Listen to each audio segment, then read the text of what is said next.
vamos a empezar con las películas y series que vamos a comentar hoy.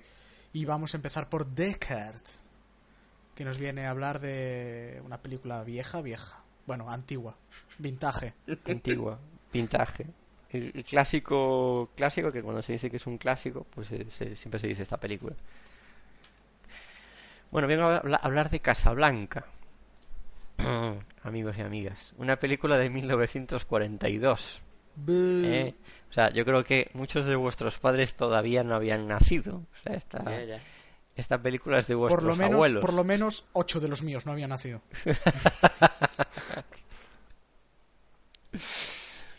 Bueno, pues esta película está protagonizada por Humphrey Bogart, que es ese tío que es muy curioso. Siempre se decía que siendo bajito y feo, porque era muy bajito y era muy poco agraciado, pero acabó convirtiéndose en un galán de cine.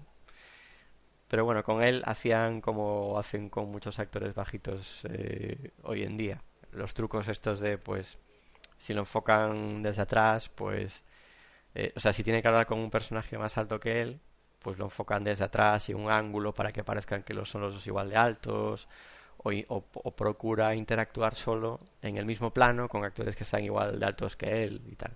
Que se ponga a ver cine clásico, pues se dará cuenta. Esto, pues esta película es de la época dorada de Hollywood, donde todavía no existía ni el cine de masas, ni los blockbusters, ni Ni nada. ni nada de nada, ni de hecho, pues todavía no estaba desarrollada. Era un mundo, la película es del 42, entonces era un mundo donde todavía no existía el concepto tan desarrollado de la adolescencia como tal, culturalmente hablando, ¿no? Mm. Que aparece a finales de los 50, principios de los 60. Entonces es esta época en donde la gente pasaba de niño a adulto directamente. Entonces el cine o era directamente infantil o era directamente para adultos, como es esta película, pero no había cine para adolescentes. Yo creo que el inicio del cine para adolescentes fue Rebelde sin causa, diría yo. Mm. Y la otra gran protagonista de esta película es Ingrid Bergman, que bueno, yo es que aunque me ponga a repasar la filmografía de Ingrid Bergman, pues es un clásico, es una de las piezas clásicas del cine de Hollywood y el cine italiano, curiosamente, pero es que las películas de esta mujer pues son de una época en la que casi no queda nadie vivo que las haya visto ni que se hiciera cuando se hizo esta película. Pero bueno, yo creo que hay que ser una persona que hoy en día sea muy especial y que quiera pararse a ver una película de estas, cosa que por cierto yo recomiendo, porque a veces me gustaría decir una cosa, y es que a veces nos da la sensación de que películas que sean muy transgresoras o que planteen cosas poco convencionales solo se hacen pues desde hace 20 o 30 años, y sin embargo no es así. Todos aquellos que por ejemplo hayan visto, y aquí voy a hacer otro comentario gafapasta, todos aquellos que hayan visto cine de Alfred Hitchcock se darán cuenta de que incluso películas suyas de los años 50 te pueden dejar bastante inquieto. Mm. O sea, era un director con muy mala leche. Por eso se dice que Alfred Hitchcock es uno de los inventores del cine moderno. Pero hacía películas en los años 50 y 60. Y cualquier millennial de hoy en día le dirás, bueno, pues si te has parado alguna vez a ver cine de Hitchcock, y te dirá, no, eso es muy viejuno, es muy aburrido y seguro que no me va a sorprender. Ya, eso es que no te has parado a ver una película de Hitchcock. Yo recomendaría a más de uno que revise, que un día se atreva a a ver cine clásico, pues de esta época, de los años 40, 50 o 60, y yo creo que le va a sorprender, porque incluso hay conceptos que se han abandonado y no se han vuelto a tocar en el cine. Bien, después de este alegato por mi parte así completamente gratuito, voy a hablar de la película. ¿La trama de qué va? Bueno, pues estamos en plena Segunda Guerra Mundial y de hecho, curiosamente, esta película está rodada en plena Segunda Guerra Mundial, pero en los Estados Unidos. Y Casablanca era una ciudad que estaba dentro de lo que antiguamente se conocía como el Marruecos francés, que era una colonia francesa. Había un Marruecos francés y había un Marruecos español, que era bastante más grande, era parte del Sáhara Occidental y lo que aún hoy sigue siendo Ceuta y Melilla y demás. Y había muchos emigrantes que huían de la Francia ocupada, de la Francia de Vichy, y que iban hasta Marsella. Desde el puerto de Marsella, en el sur de Francia, intentaban llegar a Orán, en el norte de África, y desde Orán intentaban llegar por tierra por el Marruecos francés hasta Casablanca. Y de Casablanca intentaban ir en avión hasta Lisboa, que yo esto la verdad es que desconozco desde un punto de vista histórico. ¿Por qué? Era más fácil desde Lisboa ir en avión hasta los Estados Unidos, porque Portugal pues tenía la dictadura de Salazar, entonces y la dictadura de Salazar estaba completamente alineada con el bloque fascista, entonces no tengo muy claro por qué era más fácil, no sé si simplemente porque había más líneas aéreas que hacían esa ruta desde allí, pero luego allí también tenían que seguir, pues bueno, escondiéndose y yendo con papeles falsificados y demás. Quiero decir, no, supongo que no sería igual, que no sería llegar a Lisboa y ya, ala, largarse de Europa saludando con la mano y sonriendo. Pero bueno, es curioso. Bueno, ¿qué sucede en esta película? Pues está Rick, que es el papel que hace Humphrey Bogart, que tiene un café, el café de Rick, y parece que todo el mundo en Casablanca lo conoce. Nadie tiene muy claro, aunque luego a lo largo de la película se va desvelando que tiene un pasado, que estuvo más o menos implicado durante esa Segunda Guerra Mundial, que está transcurriendo mientras se roda la película, en el bando perdedor, como dicen a lo largo de la película, pues con los republicanos en España y con los comunistas en Italia y demás. Y con fuerzas contrarias propensas a la descolonización en África. Pero a lo largo de la película se ve como el tío pues tiene un papel completamente neutral, o sea, como que se ha aislado en Casablanca y al principio no se explica por qué, pero a lo largo de la película se desvela que fue por amor. O sea, él se había enamorado de una mujer que hace Ingrid Bergman y resulta que esta mujer ya tenía un marido, que era Víctor Laszlo, que es un líder de la oposición pues antifascista y demás, que es un ciudadano checo y anda escapando por toda Europa y los nazis lo andan persiguiendo, pero no logran encontrarlo. El personaje que hace Ingrid Bergman es Ilsa Lund, que es realmente la mujer de Víctor Laszlo, y en la película aparecen en Casablanca los dos. Entonces ahí hay unos flashbacks de París, en donde los dos, Rick y Ilsa, se conocieron. De ahí viene la mítica frase de siempre nos quedará París, porque ellos estaban en París cuando entraron los nazis, cuando los franceses se rindieron y dijeron, pues que entren. Y bueno, allí pasó de todo. Bueno, esto daría para hacer muchos comentarios históricos, pero lo voy a evitar porque sería interminable. Hay una anécdota muy curiosa sobre el rodaje de esta película, y es que muchos de los secundarios y personas que aparecen en la película, extras y demás, realmente eran fugados, eran huidos de la Segunda Guerra Mundial y de Europa.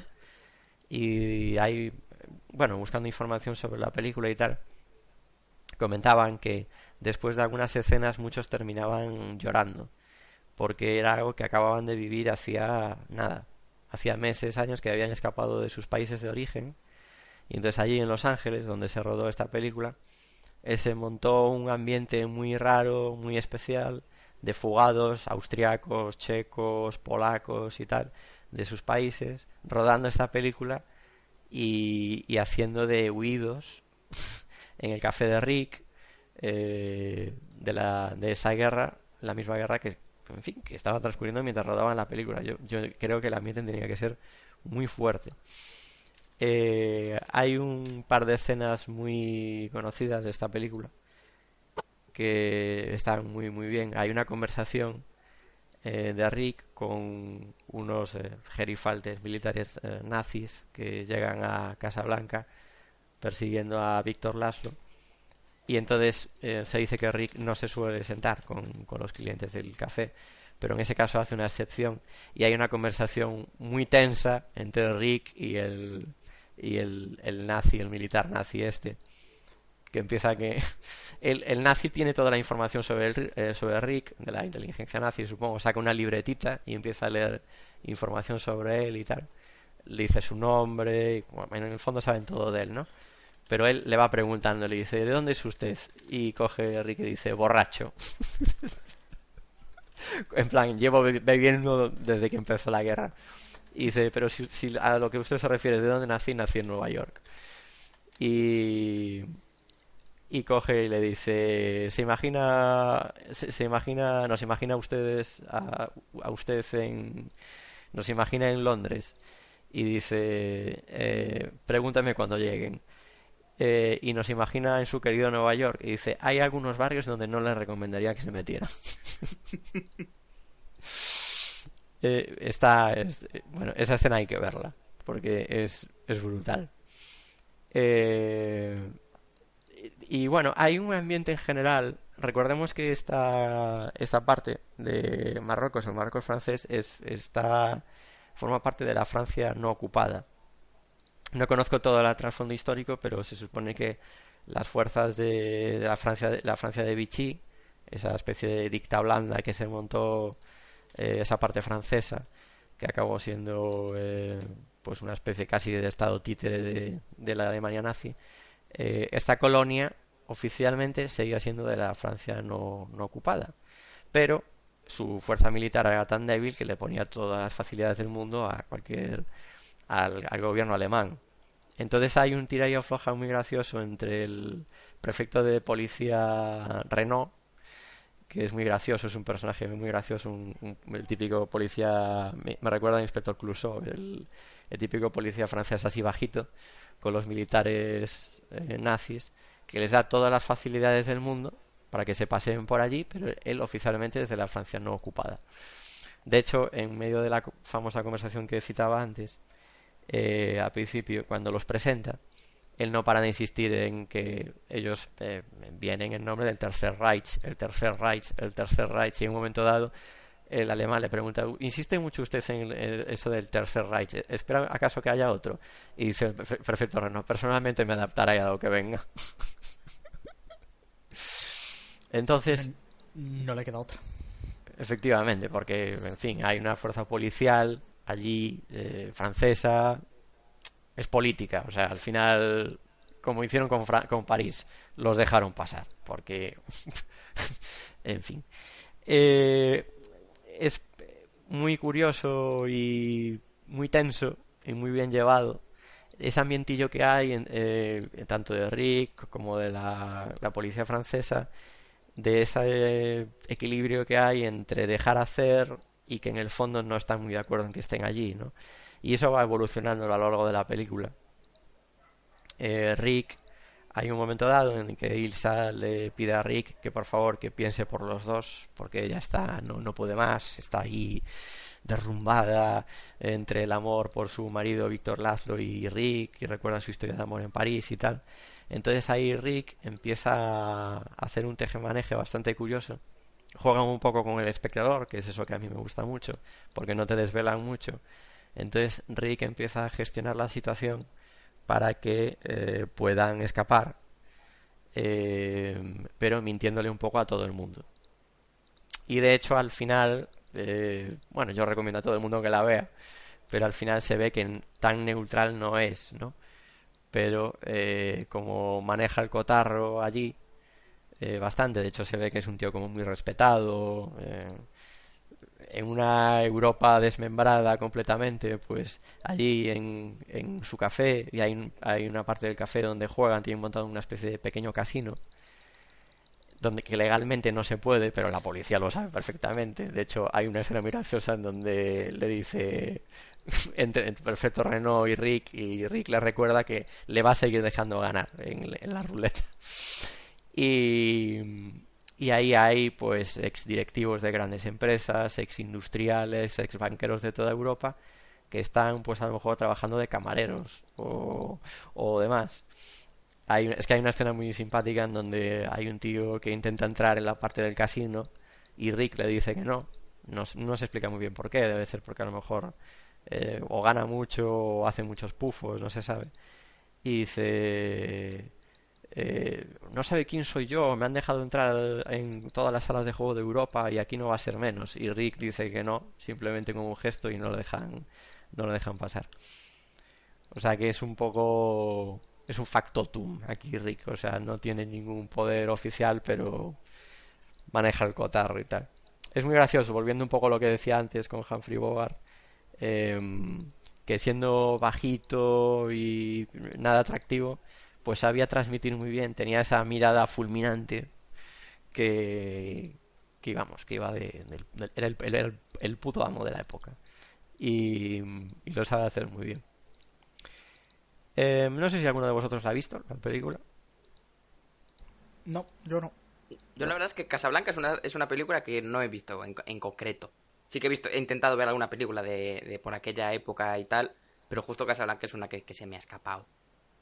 Una miqueta, pero bueno, quiero decir, creo que al final todos estamos, a pesar de que no la hemos visto, es la típica película que a base de referencias, de haberla leído, de haber visto alguna escena, todos tenemos referencias y sabemos un poco de qué va y pues eso, escenas míticas y demás. Quiero decir, está un poco en la cultura occidental nuestra. Yo la única referencia que tengo es un gag de Cruz y Raya de hace 20 años, de Casablanca. Pero no sé, es que es una película que ni he visto ni la verdad me apetece ver, me da igual. No la veré nunca, seguramente. Pues yo recomiendo que la veas, porque yo creo que te puede... A ver, ¿qué me puede aportar a mí esta película? Convénceme, véndemela. Tienes que poner... Claro, es muy difícil porque tienes que ponerte en la piel de la época y de la gente que estaba allí. O sea, por ejemplo, hay detalles que aparecen pero que no se explican muy bien.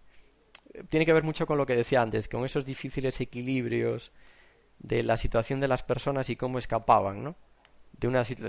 Probablemente de la peor guerra mundial que ha vivido la humanidad. O sea, hay un papel famosísimo que es el del pianista, que el actor es Dudley Wilson, que hace de Sam, que es el que canta El tiempo pasará, la mitiquísima canción a piano. Y es un pianista negro. Y está ahí tocando el piano todo el día y los militares nazis entran, salen, pero saben cuál es su sitio y te das cuenta, o sea, todo esto, claro, es una típica película que luego tienes que rumiar un poco y pensar un poco, que la guerra al final fue política, o sea, ellos podían o no podían hacer lo que querían hacer en una pequeña colonia francesa de la Francia no ocupada, en una cafetería en donde había judíos escapando y un pianista negro en mitad de la sala tocando el piano. Y estaban los gerifaldes estos nazis ahí al lado tomando un café. O sea, es una película... El café de Rick era como una especie de burbuja de libertad en mitad de un mundo que se había vuelto completamente loco. Tienes que... Es difícil. Yo entiendo que es difícil ver esta película y darse cuenta del contexto y las circunstancias, las conversaciones. Hay muchas conversaciones en las mesas de gente intentando comprar los salvoconductos, vendiendo sus joyas, vendiendo sus sortijas. Esta sortija era de mi madre y no sé qué es lo último que me queda. Y la gente aprovechándose, vendiéndole por 800.000 francos salvoconductos para llegar a Lisboa y tal.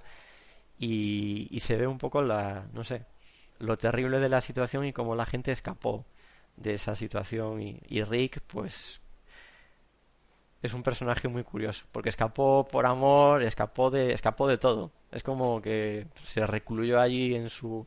de hecho, hay una conversación muy simpática entre él y el prefecto Renault. Pero ¿usted qué hace en Casablanca? ¿Podría irse en ese avión que se ve allí rumbo a Lisboa y volver a Nueva York?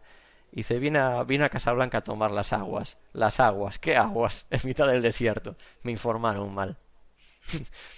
O sea, hay... Joder. Claro. Él lo que va dejando caer es que es una persona que escapaba, pero escapaba de muchas cosas. Escapó de una guerra de ser el eterno perdedor. O sea, él le hace como el eterno perdedor, que siempre estuvo en el bando perdedor. Un tío que no se quería meter en nada, que vivió ahí en esa burbuja en donde él manda, porque es Rick. El café se llama el café de Rick. Y es una especie de eso, de balsa de aceite ecléctica en mitad de una Europa que se ha ido al carajo completamente. Gente de todo el mundo intentando escapar. Es un ambientillo muy, muy curioso, el que se respira, el que se transpira a través de la película en ese café. Y la historia de Rick y Ilsa y tal, y pues bueno, esa lucha interna que hay entre él, la mujer la que ama, de la que escapó y de repente se planta allí, y el otro que es un líder de la resistencia, y aparece el símbolo de la resistencia, que es parecido, es un símbolo real, que es parecido a la cruz de Caravaca, que es esta cruz con otro palo horizontal más. Y esa cruz efectivamente era la cruz que utilizaba la resistencia francesa, que lideraba más o menos simbólicamente de Gaulle desde el exilio. No sé, yo ya no intento convencer a nadie de nada. Ni de que lea libros, ni de que vea películas. Yo vuelvo a insistir en mi mantra de un tiempo a esta parte. Ves las cosas por egoísmo y leer los libros por egoísmo. Si os aburre una película, no os aporta o no tal, cerrar el libro o parar la película. Y si realmente os aporta, pues acabar leyéndolo hasta el final o acabar la película hasta el final. Me gustaría añadir algo a eso. Dígame usted. Y es que no dejes de ver una película o una serie porque la gente diga que es una mierda. Ah, bueno, también, claro. No. Eso, ¿sabes? Lo estuve pensando el otro día porque yo ya me he sentido mal porque me haya gustado una película que todo el mundo dice que es una mierda. Sí. Avatar. ¿A qué quieres decir Avatar? No, no sé con qué película fue concretamente. Creo que fue con... No sé si Ready Player One o alguna anterior. Pero no sé si realmente a tanta gente no le gustan ciertas películas o ciertas series, o hasta qué punto es por lo que dicen los demás. seguir la corriente. Bueno, No sé. Obviamente en estos casos siempre hay una parte que es, digamos, ¿cómo decirlo? En términos actuales se podría decir como del meme, ¿no? Hay veces que una peli es buena o mala, se vuelve una especie de meme o algo así, y es como una cámara de eco que repite esa idea y que como que parece que es la idea que se ha de tener, así como desde un punto de vista cultural, ¿no? Y de cómo se mueven las ideas. Y sí que hay un poco de eso, hay veces que si eres tú el que dice, coño, pues a mí me ha gustado, ¿sabes? Mira, yo tengo una experiencia personal. Uy. Cuando se estrenó la película de la segunda del Capitán América, de Winter Soldier. Y me acuerdo de hablar contigo por WhatsApp, preguntarme qué tal y decirte, bien, entretenida, se deja ver. Y luego decir yo, pero ¿qué cojones digo? Si me ha encantado, se me ha parecido la hostia. Ya. ¿Sabes? Es que a veces que ya parece que te tienes como que comedir. No vaya a ser que digas que te gusta una peli de superhéroes de Marvel y ya por eso seas un puto vendido que no tiene ni idea de cine ni de nada, ¿sabes? Ya. Y quiero decir que esto lo digo yo, que a mí las pelis de superhéroes no me llaman mucho, pero es como mi ¿cómo se dice? ¿Sabes? Mi gusto personal y pues a mí no me gustan y, bueno, no me gustan. Algunas de las que he visto no me gustan y no pasa nada, ¿sabes? Pero a ti te pueden gustar y no por eso vas a ser más listo, más tonto o vas a saber más o menos. Que se acaben los guilty pleasures, que sean simplemente pleasures. Ah, sí, totalmente, vamos. Yo estoy totalmente a favor. Me gusta Ariana Grande. Oh my god. Fuera del podcast. Y ¿cómo se llama esta? Me gusta, pero no me acuerdo el nombre. Qué bonito. Joder, la de Disney Channel, que se volvió loca. Ah, Demi Lovato. Demi Lovato. Es que Me gusta mucho. Y a mí Me hay lo pongo en canciones el de coche. a mí hay canciones de Justin Bieber, que es un tío que me cae especialmente mal, aunque no lo conozco. Pero La por si canción de Sorry y la otra de Love Yourself, o no sé cómo se llama, molan mucho. Sí, hay Sí, varias Love- canciones de Love Yourself Justin se Bieber llama, que me encantan, o sea, Pues eso, sé egoísta y no tengas miedo de que te guste cosas. cosas.